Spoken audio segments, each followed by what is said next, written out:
Bonjour les amis, dans cette vidéo je vais vous expliquer ce qu'est l'hypersensibilité sombre ou obscure. Je vais vous expliquer comment identifier les personnes qui l'ont développée et comment se protéger des comportements de ces personnes-là. C'est parti les amis, on y va. Alors je me nomme Stan Carré, j'exerce en tant que sophrologue, coach en développement personnel et écrivain depuis 2015 et aujourd'hui on va parler de l'empathie sombre, c'est un sujet que vous m'avez beaucoup demandé.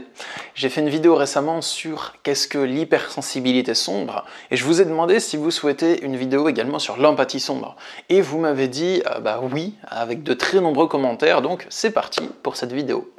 L'empathie, c'est la capacité à s'identifier à autrui dans ce qu'il ressent, selon le dictionnaire.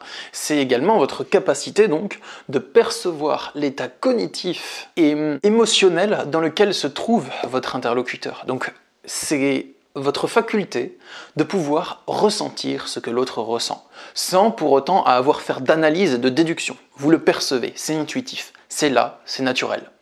Et à tort, on croit souvent que avoir de l'empathie, c'est forcément aider l'autre, faire le bien de l'autre, quitte à s'oublier un peu soi-même. C'est pas tout à fait ça. On a principalement 3 manières de développer l'empathie, selon les personnes, et vous êtes probablement dans l'un de ces 3 cas. Le premier, c'est l'empathie lumineuse. On va l'appeler comme ça pour cette vidéo, en contraste avec l'empathie sombre. C'est lorsque vous ressentez dans quel état se trouve l'autre, vous sentez quand il va mal, vous sentez quand il est dans de bonnes et hautes énergies, et vous souhaitez l'aider et faire le bien de l'autre. C'est comme si, intuitivement, vous vous serviez de votre empathie, donc de votre capacité à percevoir l'état de l'autre, pour sentir quand quelqu'un a besoin d'aide et pour lui venir en aide. Le côté positif, c'est que vous faites plutôt le bien autour de vous. Le côté négatif de ça, c'est que des fois, votre empathie est tellement forte et vous ressentez tellement tout ce que ressentent les autres que vous êtes limite déconnecté de ce que vous ressentez vous-même, dans vos propres émotions.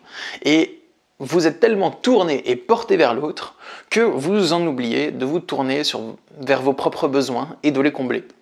Donc on va dire que l'empathie lumineuse, elle a un côté négatif, mais le côté négatif c'est surtout envers soi-même, envers la personne elle-même qui ressent l'empathie. La deuxième manière que vous pouvez avoir de développer, entre guillemets, votre empathie, c'est l'empathie non développée, justement.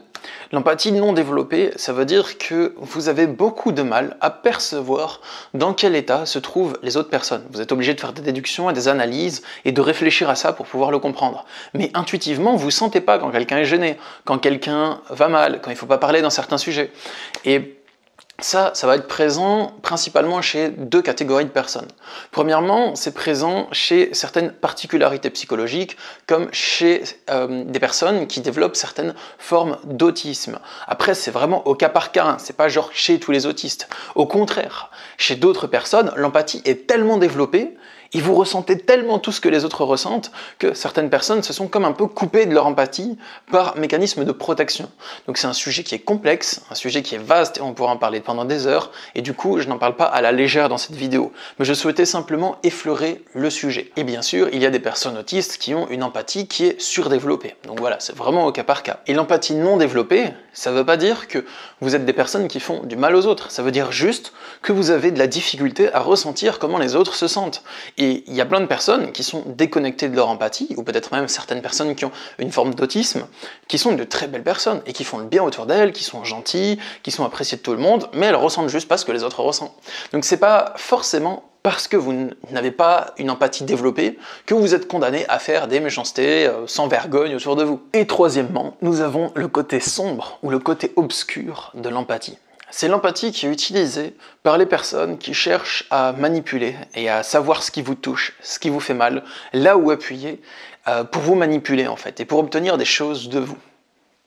L'empathie sombre, c'est quelqu'un qui va, c'est assez flippant, mais qui va avoir beaucoup de facilité à vous cerner, à sentir qui vous êtes, qu'est-ce qui vous touche, comment vous fonctionnez, et à partir du moment où il a dans son esprit dressé une petite carte mentale de vous, il arrive à vous balader et à faire ce qu'il veut de vous, à vous manipuler, à avoir une emprise sur vous. Donc ce sont des personnes qui ont de l'empathie, mais qui n'ont pas de compassion. C'est-à-dire qu'ils sentent quand vous allez mal, mais au lieu de se dire cette personne va mal, il faut que je l'aide, ou bien je peux pas l'aider, c'est dommage, je dois penser à moi d'abord, ils vont dire ok, cette personne va mal, On peut en faire quelque chose d'utile.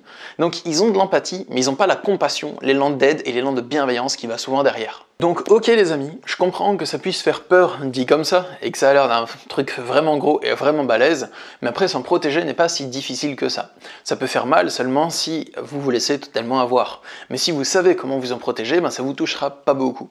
Je vais vous donner pour ça les conseils habituels que je vous donne dans mes vidéos pour sortir des relations d'emprise. Premièrement, identifiez vos besoins. Si vous avez une bonne connaissance de ce dont vous avez besoin pour être heureux, eh bien, il sera difficile de vous manipuler et de vous détourner de vos besoins. Si vous savez de combien de temps de repos vous avez besoin, de quoi vous avez besoin pour vous épanouir, ce sera difficile pour une personne qui veut vous utiliser d'arriver à ses fins, parce que vous saurez que telle ou telle chose est importante pour vous, et donc vous la ferez passer au premier plan de votre vie. Mon deuxième conseil, c'est d'identifier les comportements toxiques. Si vous savez comment identifier les différents comportements toxiques d'une personne, eh bien, vous les verrez venir. Vous verrez ces personnes agir avant même qu'elles n'aient eu le temps de tisser des liens d'emprise profonds avec vous.